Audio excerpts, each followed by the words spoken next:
Hale Leroy was born in a small Midwestern family in the United States.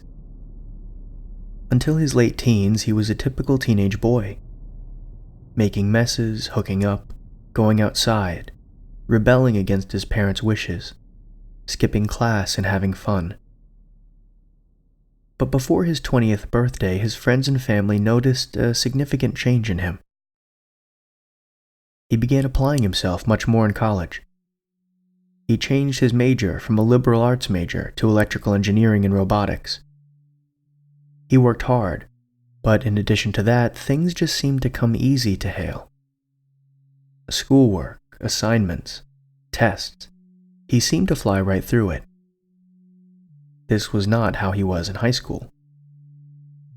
In high school, Hale did fine, C's and B's.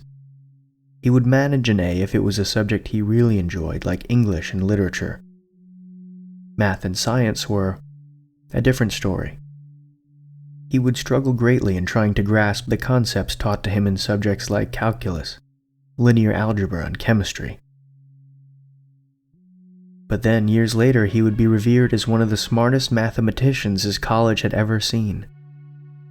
His ability to apply mathematical and scientific concepts to programming, robotics, and engineering was unparalleled, and it landed him in the good graces of his guidance counselor and department head, who had connections to the largest tech company around, Bennett Tech.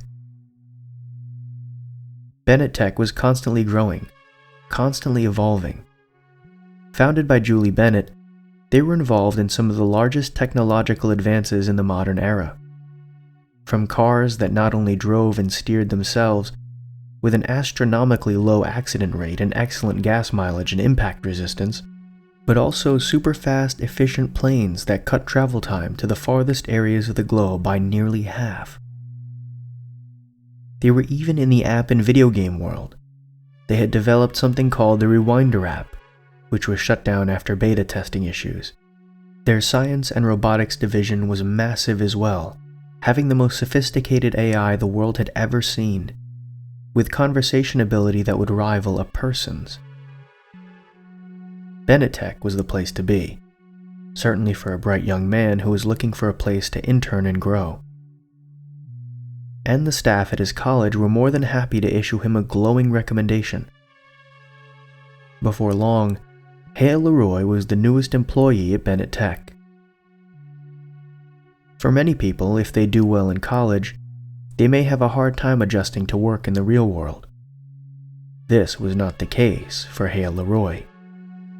He excelled in the workforce, and with the resourcefulness of Bennett Tech, he was able to fully use his skills and intellect.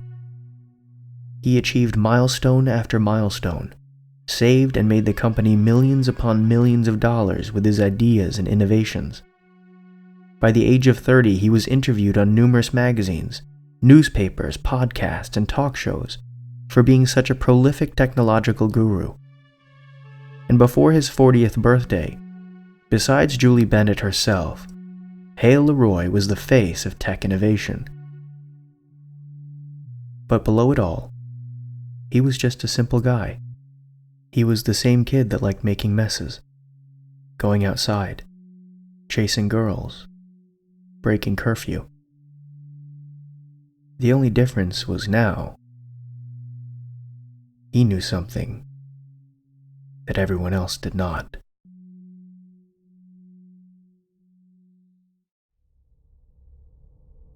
It was a few weeks before his 20th birthday. Hale Leroy had been out with friends and was making his way home in the wee hours of the morning when he saw the lights in the distance. He probably assumed that it was a plane. He assumed wrong. He was one of the first humans we had contact with. When we beamed him onto our ship, he began freaking out. Of course, that would be the natural human reaction to being plucked off a quiet suburban road by a menacing metal disc in the sky. We reassured him that there was nothing to fear. We were the good kind of aliens. He still didn't believe us. So we showed him everything. The secrets to science, math, technology, all of it. All of it running through his mind like water running onto a dry sponge. We ensured he absorbed it all.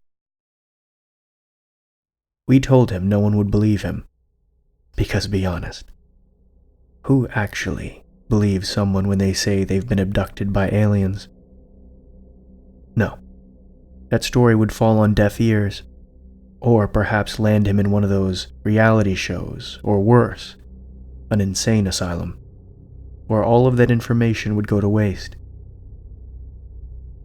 We recommended he keep his interaction with us a secret, but use the knowledge to his advantage, which he did.